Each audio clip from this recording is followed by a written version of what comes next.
Is it permissible to befriend non-Muslims? Okay, so Allah subhanahu wa ta'ala says, لا ينهاكم الله عن الذين لم يقاتلوكم في دينه ولم يخرجوكم من دياركم أن تبروهم وتقسطوا إليهم إن الله يحب المقسطين. Allah doesn't forbid you. Allah doesn't forbid the believers from showing bir, which is all forms of goodness and equity and justice and being fair with people who don't fight you for your faith, for your belief, and don't force you out of your homes. This is obviously the context of the people of Mecca and other places being forced out of Mecca, and then subsequently people coming to fight them. Allah subhanahu wa ta'ala doesn't forbid this. So, and then the next verse clarifies, إِنَّمَا يَنْهَاكُمُ اللَّهُ عَنِ الَّذِينَ قَاتَلُوكُمْ فِي الدِّينِ وَأَخْرَجُوكُم مِّن دِيَارِكُمْ.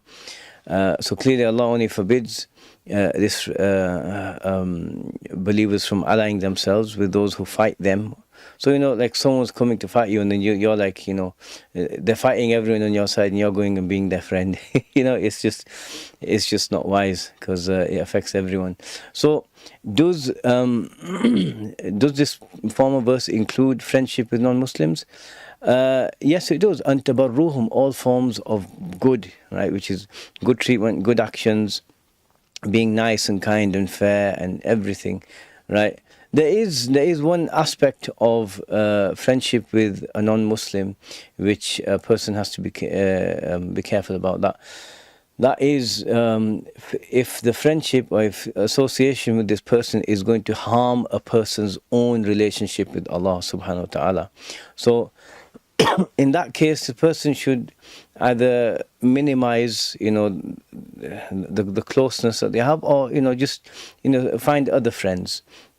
But like you go to school, you go to university, you have a non-Muslim that sits next to you, and you get on well, you talk, you have things in common. All of that is fine, and in fact, that's how people got to see the beauty of Islam in the past.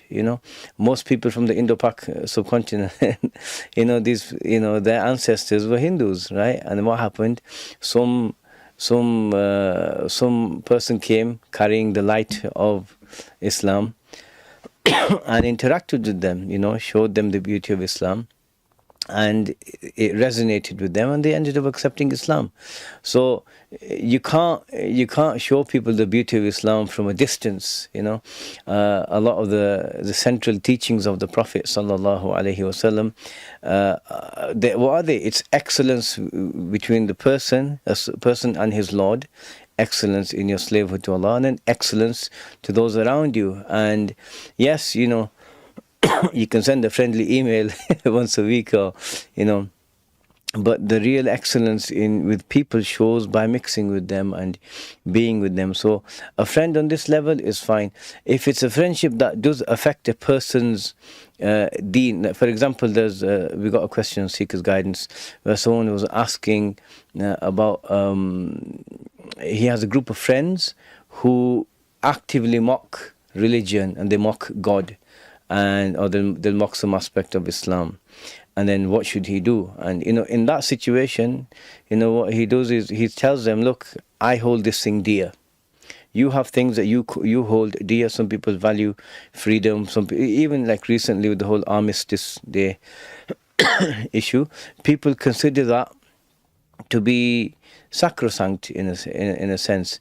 Like if someone was to be casually walking down the street on his phone, laughing and joking whilst they were observing the minute's silence, people would get upset. Others would get upset because they see this as they see as it's a silence that's observed to honor and respect those who gave their lives fighting in the First and Second World Wars. So everyone holds something dear. So this person, I said, say to them, look, this thing is dear to me, right? This is my religion.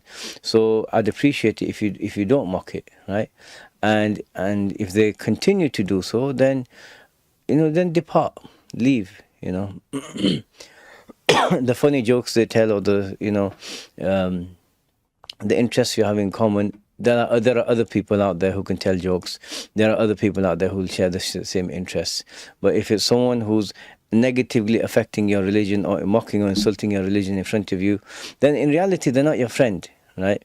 Because they don't respect you enough to not do or say something that's going to hurt you. A friend, a quote unquote a person who just sits there and just insults you and just makes fun out of you, that's not a friend, right? And it's just you might be there for some mutual convenience, and they're there for a mutual convenience, right? So that's important to remember. So friendship with non-Muslims, in this regard, if it's not compromising on the principles of your deen, is fine. And we've seen recently, there are many non-Muslims all over the world. People. That first verse that I quoted, it ends with "Inna Allaha yuhibbul muqsitin." Allah loves those who remove oppression.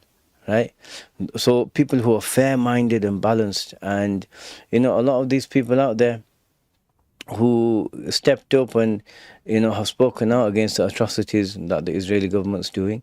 What are they doing? They're showing that they have this quality, and as believers, we want everyone to end up in paradise. Right, so if your friendship is will promote their long-term akhirah level benefit, then great for them, right? And no problem. But if it's someone that's going to come and pollute you, then you stay safe, right? The most precious thing that we have is our faith, and sometimes people take it for granted. But what's the one thing that everyone around the world is saying now? That they're just in awe of the depth of faith our fellow Muslims in Palestine are showing in the face of this calamity, where basically they've been abandoned by the world, and people whose siblings and parents and children are dying in front of them. And what they're saying, Hasbunallah wa ni'mal wakil, Allah is enough for us, and what an excellent protector He is. And La ilaha illallah, inna lillahi wa inna ilayhi raji'un, just completely in submission to the decree and the command of God. And they're showing this deep level of faith. And I read something by a Christian who was saying that as someone who's been a Christian for God knows how many decades, he's never seen faith like this, right? So our faith is the most precious thing that we have. And so you don't want any sort of company that's going to compromise on that. And if it doesn't compromise, then and if it's you who's giving out and benefiting others and enjoying their company, no problem, as long as it doesn't affect you on your iman level, right? And you're not forced to sell out, basically. So that's the understanding I have. Wallahu ta'ala a'lam. La ilaha illallah Muhammad Rasulullah.